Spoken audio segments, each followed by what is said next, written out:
Trump ও পুতিনের শীর্ষ বৈঠকের পর শুরু হয়েছে বৈশ্বিক প্রতিক্রিয়া। ইউরোপ ও এশিয়ার বিশ্ব নেতাদের কেউ দেখছেন শান্তির নতুন সম্ভাবনা, আবার কেউ আছেন সংশয়। ইউক্রেনের প্রতি সমর্থন অব্যাহত রাখা সহ রাশিয়ার উপর চাপ বাড়ানোর ঘোষণা ইউরোপীয় নেতাদের। আর বৈঠককে স্বাগত জানিয়ে শান্তির পথে গুরুত্বপূর্ণ পদক্ষেপ বলছে হাঙ্গেরি, তুরস্ক, দক্ষিণ কোরিয়া ও ভারত। যুক্তরাষ্ট্রের আলাস্কায় মার্কিন প্রেসিডেন্ট ডোনাল্ড ট্রাম্প ও রুশ প্রেসিডেন্ট ভ্লাদিমির পুতিনের বৈঠকের পর শনিবার যৌথ বিবৃতি দিয়েছে জার্মানি, ফ্রান্স, যুক্তরাজ্য ও ইতালি। এতে ইউক্রেন যুদ্ধ বন্ধের লক্ষ্যে ট্রাম্পের নেতৃত্বের প্রশংসা করেন তারা।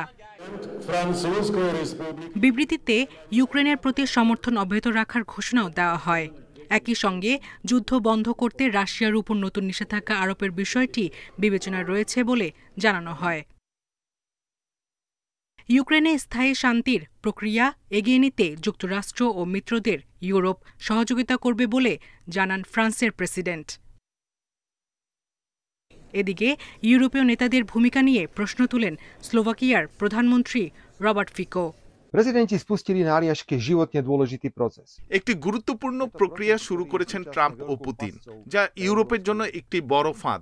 এখন দেখার বিষয়, আগামী দিনে ইউরোপ এই প্রক্রিয়া সমর্থন করে নাকি কিয়েভকে সহায়তা দিয়ে রাশিয়াকে দুর্বল করার কৌশল অব্যাহত রাখে।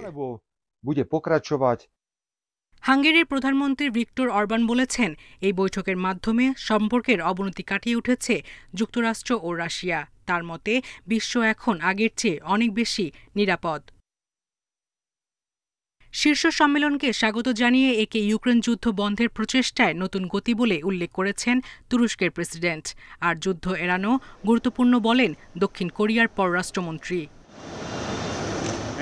অন্যদিকে বৈঠককে স্বাগত জানিয়ে শান্তির খোঁজে এই উদ্যোগ অত্যন্ত প্রশংসনীয় বলছে ভারত। সায়রা খান, ইন্ডিপেন্ডেন্ট নিউজ।